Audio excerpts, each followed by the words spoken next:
당뇨 환자분들도 임플란트를 할 수 있을까요?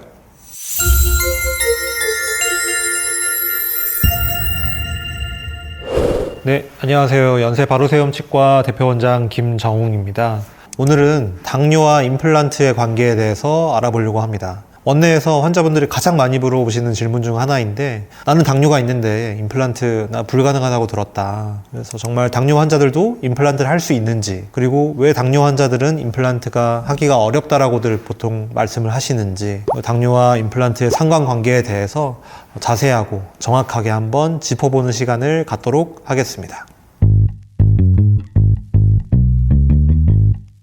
첫 번째로 일단 나는 당뇨가 있으면 정말 임플란트를 못 하나요? 물어보시는 분들이 많은데 정답은 그렇지 않습니다. 절대 사실이 아니고요. 당뇨가 있으면 다만 임플란트가 어렵긴 합니다. 그러면 왜 당뇨가 있으면 더 어려운 걸까요? 당뇨란 혈액 중에 포도당이 많아져서 혈액이 쉽게 말해서 끈적끈적해지는 질환입니다. 그러다 보니까 혈액순환이 잘 안 되고 피가 빨리빨리 돌지 않다 보니까 상처 치유나 면역력 같은 게 좀 떨어지게 되고, 이러다 보니까 임플란트라는 수술을 일단 해야 되는데, 수술하고 나서 회복이 잘 돼야 되는데 당뇨 환자들은 상대적으로 수술 회복이 좀 더딘 거죠. 그러다 보니까 회복이 안 돼서 임플란트가 실패하는 경우가 가끔 생깁니다. 그렇기 때문에 임플란트 하기가 좀 어렵다라는 이야기를 여기저기서 좀 들어보셨을 것 같아요.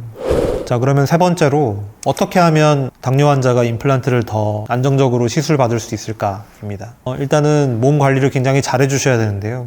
일단 혈당을 좀 낮춰주셔야 됩니다. 가장 좋은 거는 당화혈색소 기준으로 7 이하, 공복혈당 기준으로는 한 126 이하 정도가 되시면 일반인이랑 큰 차이 없이 할 수 있다라고 생각이 되고요. 열심히 운동도 하시고 약도 잘 드시고 음식 같은 거 조절 잘 하시면서 몸 컨디션을 맞춰주시면 훨씬 더 임플란트 수술 후에도 결과가 좋을 수 있습니다.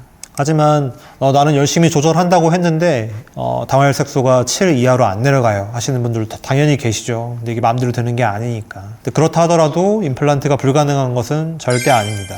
다만 이제 조금 더 안전하게 천천히 수술할 필요는 있겠습니다. 그러니까 하루에 뭐 5-6개를 임플란트를 식립하거나 그런 거는 조금 무리일 수도 있고 하니까 조금 그걸 나눠서 식립한다든지, 아니면 무리하게 뼈 이식을 하지 않고 충분히 좀 뼈가 아문 다음에 임플란트를 식립한다든지, 이런 식으로 최대한 좀 컨트롤 할 수 있으니까 내가 설사 당화혈색소가 7 이하로 떨어지지 않더라도 임플란트 수술하실 수 있다는 거, 그것만 알고 계시면 되겠습니다. 그러면 몸 관리 이외에 또 뭘 준비해야 되느냐?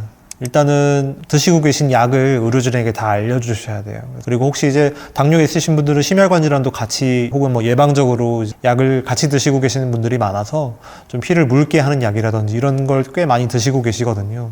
그러면은 이제 수술 후에 피가 잘 안 멈춘다든지 이런 지혈 문제가 발생할 수 있으니까 약 드시는 거를 이제 다 알려주시고, 이거는 약을 한 5일 정도, 일주일 정도 끊어야 되겠다 생각되는 약이 있으면 저희가 그 약 받는 병원에 편지를 작성을 해드립니다. 그래서 협진지를 작성을 해드려서 답변을 받아오시면 예를 들어 뭐 내과 선생님이 약을 한 일주일 정도 끊으라고 했다라고 하면 약 일주일 정도 끊고 수술을 하고, 그런 식으로 하면 되니까 드시는 약에 대한 정보를 일단 알려주셔야 되고요. 그 다음에 입안이 일단 깨끗해야 됩니다. 예를 들어서 임플란트 수술할 부위 주변으로 잇몸 질환이 막 지금 고름이 나온다든지 염증이 너무 심하다든지 이렇게 되면 임플란트 수술한 부위에도 좀 이렇게 오염이 되거나 아니면 염증이 좀 번지거나 하는 우려가 있기 때문에 항상 그 전에 잇몸 치료를 먼저 받고 입안을 좀 깨끗하게 염증 없이 해놓은 상태에서 수술하시는 게 좋겠습니다. 그러면 당뇨 환자들은 임플란트 실제 성공률이 낮나 물어보시는 분들도 많습니다. 실제로 조금은 낮은 게 사실입니다. 그렇다고 해서 임플란트 성공률이 일반인에 비해서 현저히 떨어지는 것은 아니고 조금 낮을 뿐이니까 걱정하지 마시고 수술 받으셔도 괜찮겠습니다. 지금까지 말씀드린 것처럼 당뇨 환자분들은 아무래도 상처 치유가 좀 느리고 혈행이 조금 더디기 때문에 임플란트하고 내 뼈가 달라붙는 속도가, 안정되는 속도가 좀 느릴 뿐이지 시간이 좀 오래 걸리더라도 임플란트가 불가능한 것은 아닙니다. 그러니까 너무 걱정하지 마시고 의료진이랑 잘 상담하셔서 임플란트 성공할 수 있으니까 너무 걱정하지 않으셔도 되겠습니다. 더 궁금하신 사항이나 질문 있으시면 댓글 달아주셔도 좋고 원내로 전화 주셔도 좋겠습니다. 지금까지 연세 바로세움치과 대표원장 김정웅이었습니다. 감사합니다.